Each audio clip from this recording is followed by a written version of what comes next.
the point where Tesla now has the kind of scale that allows them to fund their business at a very inexpensive level by selling more stock to eager buyers pretty much every day. Tesla's here to stay. But now they finally have a credible challenger, NIO, the Chinese company that just unveiled a new electric luxury sedan this very weekend.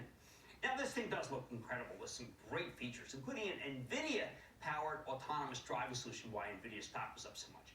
Lots of bells and whistles that could ultimately rival Tesla's merchandise. At the moment, Wall Street somehow views this as a zero-sum game.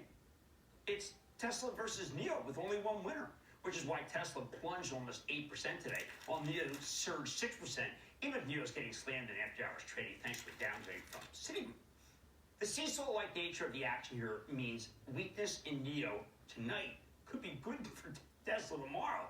Now, I think the market's attitude towards this is ridiculous. Right now, electric vehicles make up just 3% of the auto market. That's absolutely enough room.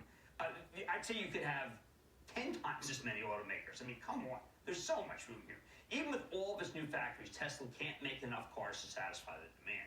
Here's how I see it.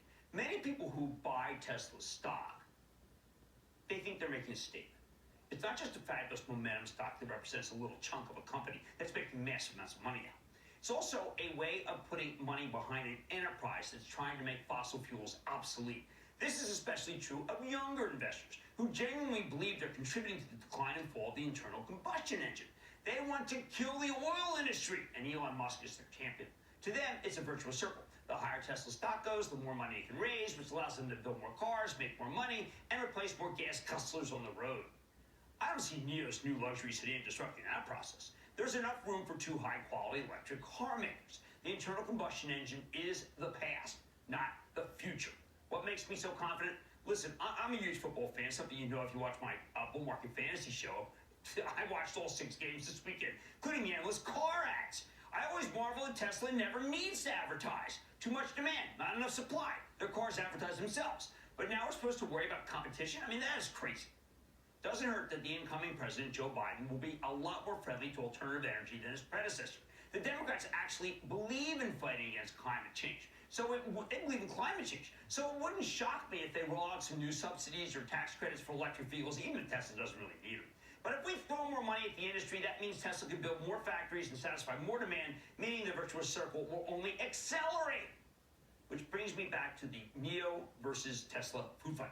I gotta tell you, the only thing limiting these companies is their production capacity. Industry analysts predict that the auto industry could be 10% electric in 4 years, more than triple what it is now.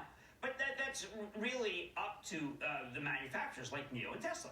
If they keep raising capital at little to no cost, thanks to voracious demand from the stock market, then they can build more capacity. The combustion engine will die out far more quickly. It is hard to remember another time when individuals bought stock, in part because they're simply rooting for the underlying company. Usually that kind of thing is disastrous. But with Tesla and NIO, it's made you a fortune. Today's nearly 8% decline does not deter me. That's because the buyers are riding one of the great tidal waves of all time. The need to cut back on fossil fuels before climate change floods half the planet.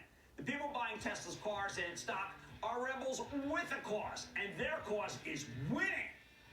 I like to say there's always a bull market somewhere, and I promise to try to find it just for you right here